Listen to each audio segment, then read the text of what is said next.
Cuando era adolescente estaba nadando en las costas de Quintana Roo y vi algo que me impresionó, los arrecifes de coral. Para mí fue demasiado impresionante descubrir que había tanta vida debajo del agua. Recuerdo que empecé a investigar todo sobre los arrecifes, todos los tipos de corales, peces y animales que vivían en él. Yo solo quería volver a Quintana Roo para verlo de nuevo. El gusto me duró poco, porque cuando regresé vi la degradación en ese mismo lugar donde había visto tanta vida. Unos meses antes, ahora el arrecife estaba casi extinto. Así fue como aprendí que los arrecifes, a pesar de ser uno de los ecosistemas más biodiversos del mundo, también son de los más vulnerables al cambio climático y al impacto humano.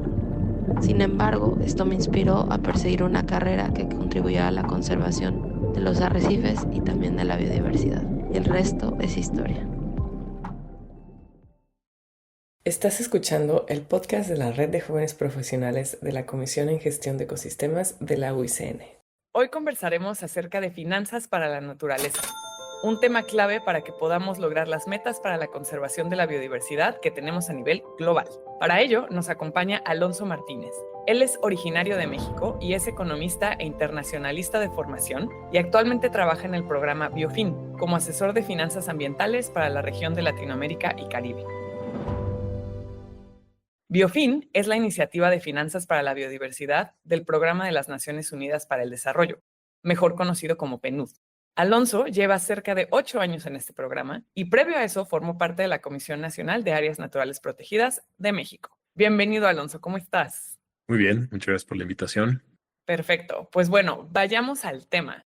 Cuéntanos un poco sobre qué son las finanzas para la naturaleza y por qué son importantes. Muy bien, desde Biofin nosotros definimos finanzas de naturaleza como el conjunto de soluciones y mecanismos para movilizar recursos hacia la conservación y uso sostenible de la biodiversidad.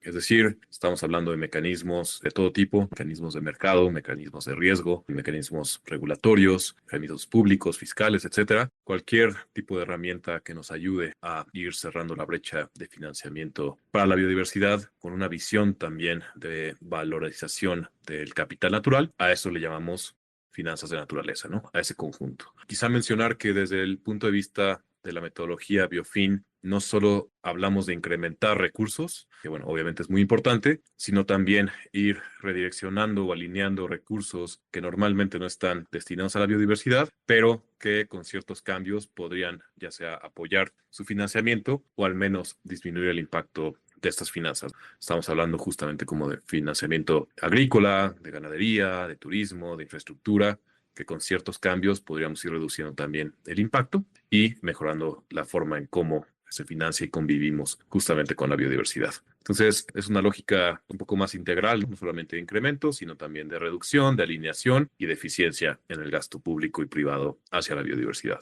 Perfecto.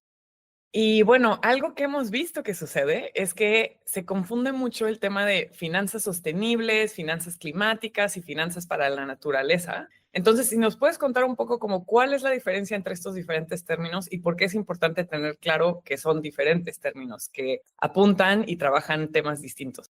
Sí, digamos, las finanzas climáticas y las finanzas de biodiversidad se podrían definir como un subconjunto de las finanzas sostenibles. Las finanzas sostenibles es una definición más amplia, incluye desde lo que conocemos comúnmente como ASG, ambientales, sociales y de gobernanza, temas de género, temas de desarrollo, temas también de corrupción, gobernanza, gobernabilidad, etcétera. Eso desde el punto de vista de las finanzas sostenibles. Y las finanzas climáticas y de biodiversidad podrían ser un subconjunto de estas finanzas sostenibles. Desde el punto de vista climático, toda movilización de recursos hacia mitigación y o adaptación para el cambio climático y de biodiversidad hacia conservación y uso sostenible. Sí, digamos, es importante la diferencia, sobre todo cuando se están generando instrumentos de financiamiento, es decir, no es lo mismo hablar de un bono sostenible o una taxonomía sostenible que de un bono verde o un bono de biodiversidad o una taxonomía de biodiversidad. De ahí la importancia de que pues cada uno de estos conceptos tenga su nicho específico, que eso también ayuda a generar mejor información y más información hacia los usuarios o beneficiarios de estos instrumentos, pero también no es imprescindible encasillarlos. Es decir, algo que desde Biofin también buscamos, como decía en la pregunta anterior, es que las finanzas que podrían ser sostenibles, temas de desarrollo o de pobreza, puedan tener también un impacto en biodiversidad y viceversa. Algo que está sobre todo siempre en las conversaciones de las conferencias de las partes de Río, o sea, de los acuerdos de Río, dígase de certificación, clima o biodiversidad, es justamente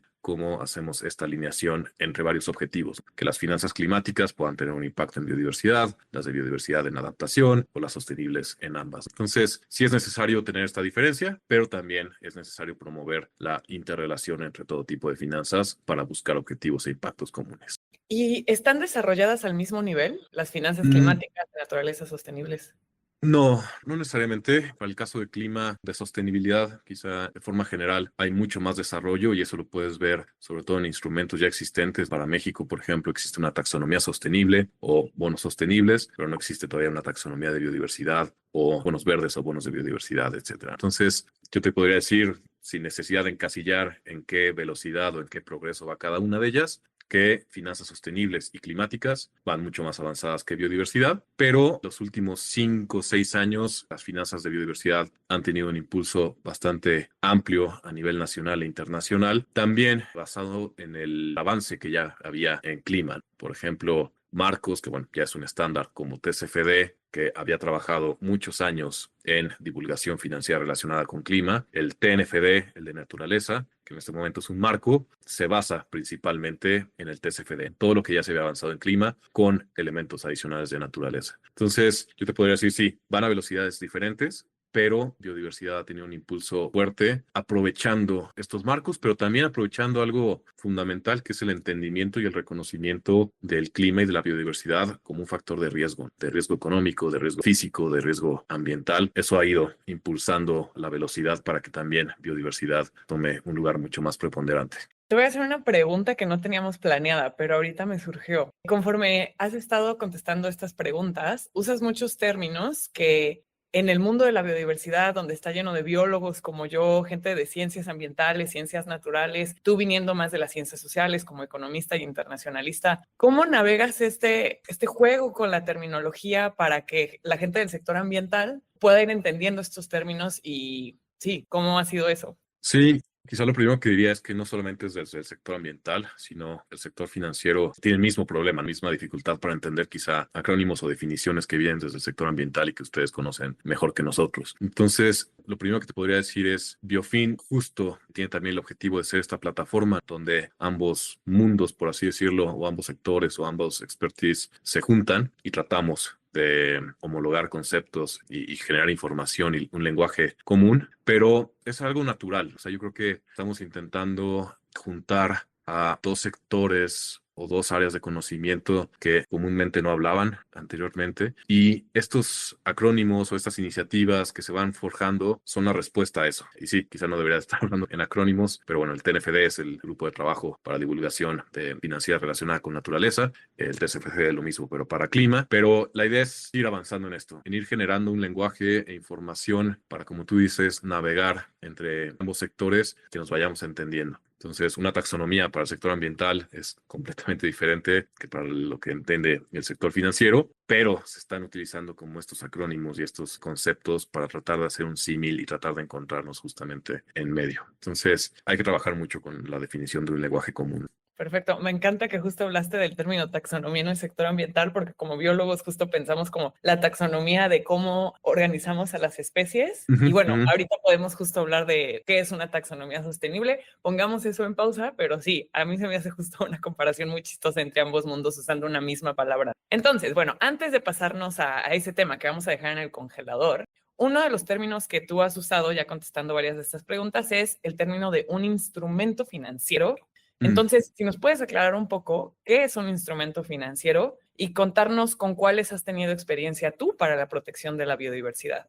Sí, digamos, un instrumento financiero es algún mecanismo, ya sea regulatorio, de mercado, de riesgo, fiscal, etcétera. Es decir, puede ser una política, puede ser un instrumento de mercado, puede ser un seguro, puede ser simplemente un cambio regulatorio que ayuda justamente a incrementar, alinear o hacer mucho más eficiente las inversiones. Cuando hablamos de mecanismos, hablamos de una solución que a través de las finanzas o de la economía o de la regulación puede tener un impacto en el financiamiento de la biodiversidad. Muchos de estos instrumentos están enfocados sobre todo a atender fallas de mercado o fallas de política, temas quizá de información o de eficiencia en el mercado que no funcionan bien y que hay que ir regulando, o bien incluso crear un mercado desde cero para el caso de instrumentos de mercado o incluso de seguros, etcétera. Entonces, cuando hablamos de mecanismos, es este abanico o gran abanico de opciones que tenemos para incrementar recursos o alinearlos. Y dentro de Biofin Global hay un catálogo, ustedes pueden buscar en Google Biofin catálogo de soluciones y les va a aparecer una página con más de 150 mecanismos de financiamiento que pueden dividir o categorizar bajo estas categorías, valga la redundancia, ya sea de mercado, riesgo, etcétera. Y dentro de estos 150, los diferentes países que están implementando Biofin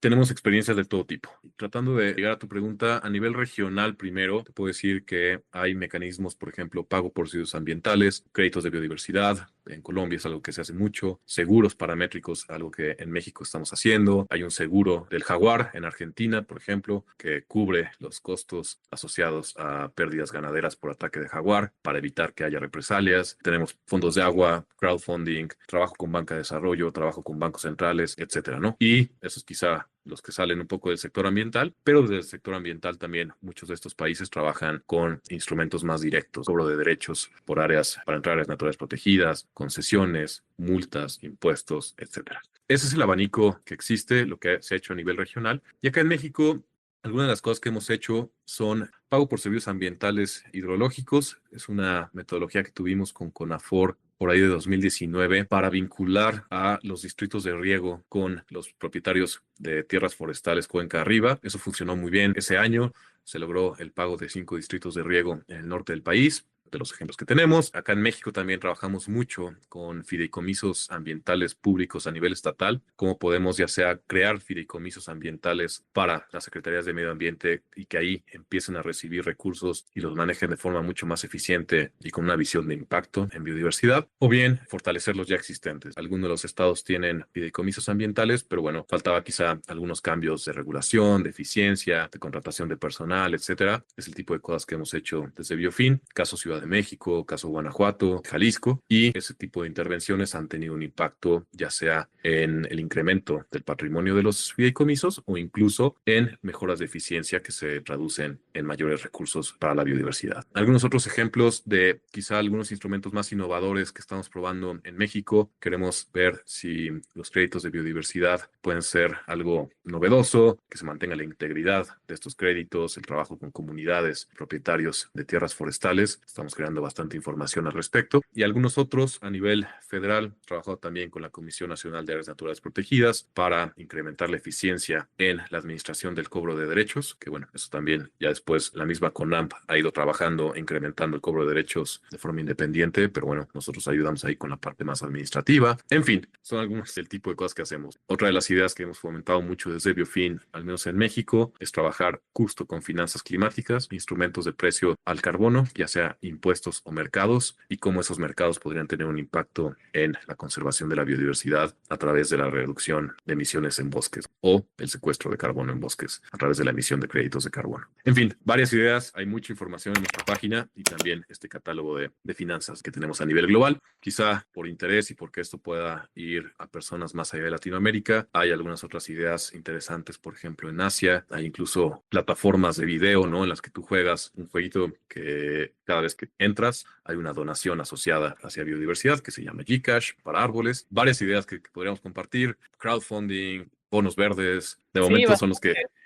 o sea, podemos hablar bastante tiempo, pero en eso Sí, estamos. podríamos hablar de los 150, entonces sí, Podemos hablar de definitivamente. los 150, sí.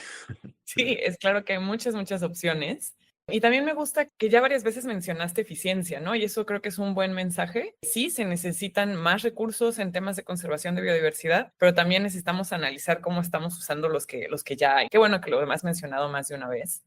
Y bueno, para ir cerrando nuestra entrevista, nos gustaría saber ¿qué mensajes les darías a otras organizaciones, en particular organizaciones de la sociedad civil, para que empiecen a ampliar su portafolio de financiamiento a través de los principios e instrumentos que ofrecen las finanzas de la naturaleza? Sí, desde el punto de organizaciones de sociedad civil, acá en México, o sea, lo que voy a decir no es como algo que tengan que hacer todas, pero es una opción. Algo que acá en México hicimos con un par de OSCs que venían trabajando con productores de café de sombra y de cacao fue entender dónde estaban estos vacíos de acceso a mercado, de financiamiento, para ya no depender de donaciones. Y hay algunas ideas interesantes en las que estas organizaciones crearon un brazo comercial para materializar todo el gran trabajo que tienen con comunidades, con apoyo en términos de prácticas agrícolas sostenibles, de calidad, de inocuidad, pero faltaba la parte comercial. Un par de estas organizaciones lo que decidieron fue encontrar o crear este brazo comercial para poder darle salida a todo el trabajo que ya tenían y toda la producción que ya tenían las comunidades. Obviamente el brazo comercial de la mano con las comunidades y con los productores que estaban asociados. Esa es una de las opciones que nosotros estamos viendo como viables. ¿Por qué? Porque es complicado y es costoso realmente crear empresas desde cero, al menos como objetivo inicial. Es decir, todos quisiéramos que las comunidades pudieran generar sus propias empresas, pero la realidad es que cuesta trabajo en términos de gobernanza, de asociatividad, de cooperativismo, buscar justamente los recursos para financiar la creación de una empresa, ¿no? Y la inversión de una empresa. Creo que las OSCs tienen un rol sumamente importante de todo el conocimiento que ya han generado en términos de producción, en términos de gobernanza, de trabajo comunitario, para poder darle salida desde la parte comercial a todo esto. Esa es una de las opciones. Y la segunda que quería decir es, desde Biofin también generamos una plataforma que se llama Fire, tal cual así como fuego en inglés. Y esta plataforma lo que hace es agregar a todos los donantes internacionales que invierten en biodiversidad y te permite categorizar y buscar recursos desde las OSCs, dependiendo del tema, del país, de los objetivos, ejes temáticos, etcétera. Y bueno, ahí te da al menos una categorización y un mapeo inicial de dónde las OSCs podrían buscar financiamiento. Eso también, desde el punto de vista de Biofin, lo que estamos tratando de hacer es facilitar el acceso. Y creo que finalmente lo que hace falta también mucho con las OSCs es intentar romper un poco el círculo, ¿no? De donación, proyecto, y cuando se acaba la donación, muchas veces se caen los proyectos. Y esta lógica de tratar de vincular estas donaciones, sí, ya más bien hacia temas de mercado, hacia temas de fortalecimiento de comunidades a través de inversión en capital, a través de la creación de sociedades mercantiles en comunidades, pues la idea es ir graduando un poco, ¿no? Tanto a OSCs como a las mismas comunidades, para no depender siempre de este círculo de donaciones. Y bueno, pues creo que desde el punto de vista de Biofin, y no solamente de Biofin, sino de otras organizaciones que están trabajando en ello, creo que las OSCs vinculándose mucho a temas de financiamiento híbrido e inversión de impacto, me parece que eso también abre otra oportunidad, más allá de donaciones, a ver cuál es el rol de las OSCs en este financiamiento híbrido, donde ya tienes un inversionista que está buscando rentabilidad, tienes quizá cooperación internacional que ayuda con asistencia técnica, tienes una OSC que ayuda a nivel territorial, pero los recursos pues no solamente son de donación, sino que ya tiene que tener también una parte de rentabilidad fuerte. Me parece que por ahí también van muchas de estas ideas y regresando a la primera pregunta, se ha logrado más desde el punto de vista de finanzas sostenibles y climáticas que en biodiversidad. En biodiversidad nos falta todavía mucho trabajar en temas de rentabilidad, sobre todo para proyectos de este tipo. Claro, sí, sí, sí. Y bien, para no dejar a nuestra audiencia con la duda, brevemente acláranos qué es una taxonomía en este mundo de las finanzas. Ya, no, muy bien. En pocas palabras, una taxonomía para finanzas es una caracterización o una tipología de qué tipo de inversiones tienen un impacto positivo o negativo en el tipo de taxonomía que estamos buscando, ¿no? Ya sea sostenible, climática o de biodiversidad. Entonces, la idea de la taxonomía es entender el impacto de ciertas inversiones desde el punto de vista de los inversionistas. O sea, yo inversionista tengo X cantidad de recursos y los voy a invertir. Entonces, la taxonomía lo que me ayuda a entender es si esta inversión que yo estoy haciendo va a tener un impacto, ya sea positivo o negativo, en la biodiversidad, en el clima, etcétera. Entonces, de cierta manera, caracteriza las inversiones con su relación al tema en que estemos buscando. Insisto, una taxonomía sostenible como la de México, pues incluye temas de género, sociales, climáticos, etcétera. Entonces, eso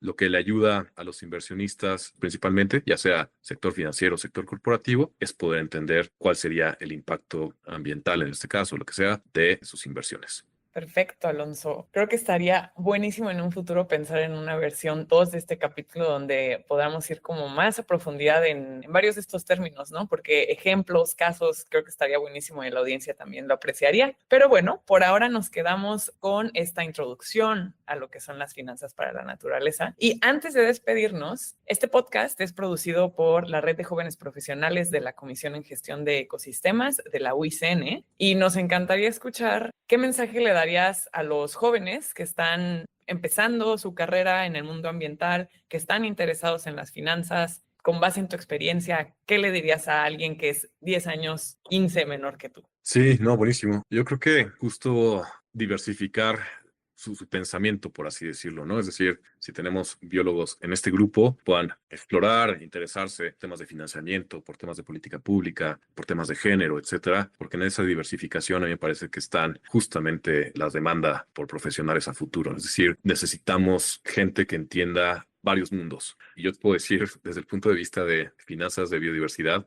no es tan fácil encontrar perfiles de este tipo, al menos quizá, como tú dices, ¿no? Gente de mi edad, poco a poco van entrando jóvenes que van entendiendo esta diversidad de temas, pero ese sería mi consejo principal. Es decir, si eres economista, puedes entrar justamente al mundo de los biólogos, entenderlo. No te vas a hacer biólogo, por supuesto, pero al menos poder entenderlos y poder recibir estos mensajes e incorporarlos en la lógica en la que tú estudiaste y viceversa. Y lo mismo va para sociólogos, para administradores públicos, etcétera. A mí me parece que esos son el tipo de perfiles que son más demandados y que requerimos para ir avanzando esta conversación que platicamos en este podcast. Excelente, entonces hasta nos llevamos postres sobre las oportunidades laborales del futuro. Perfecto, Exacto. muchísimas gracias, Alonso. Regresamos a escuchar las voces y experiencia de los jóvenes en nuestra región. Ahora escucharemos a Andreina, quien lidera la ejecución de diversos programas de conservación y restauración de ecosistemas marinos en República Dominicana. Desde pequeña me ha fascinado el mar. Recuerdo cuando nadé por primera vez en las costas del Caribe. Me sorprendí por los hermosos colores y la cantidad inmensa de organismos que podía observar. Todo era inmenso, profundamente vivo y un silencio solo interrumpido por el sonido de un arrecife saludable y lleno de vida.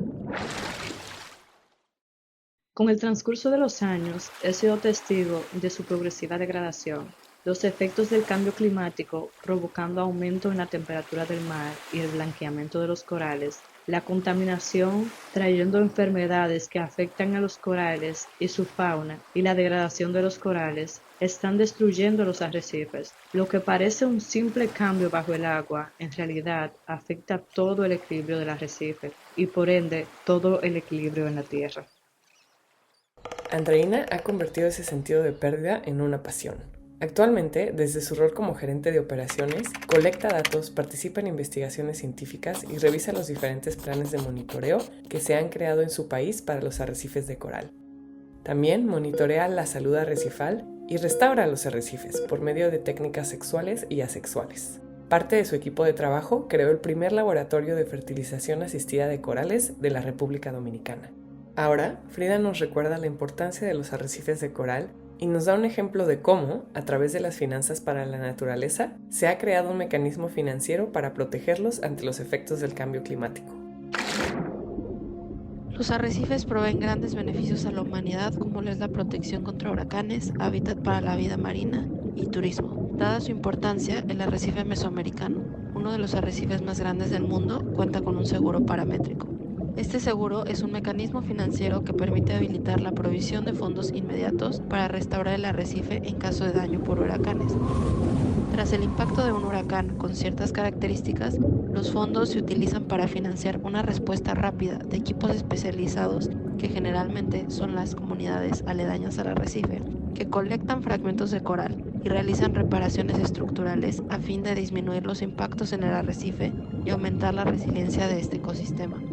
El seguro paramétrico es un mecanismo financiero innovador que, además de ofrecer una recuperación rápida para el arrecife, también ofrece esta misma recuperación para las comunidades y la población que dependen de él.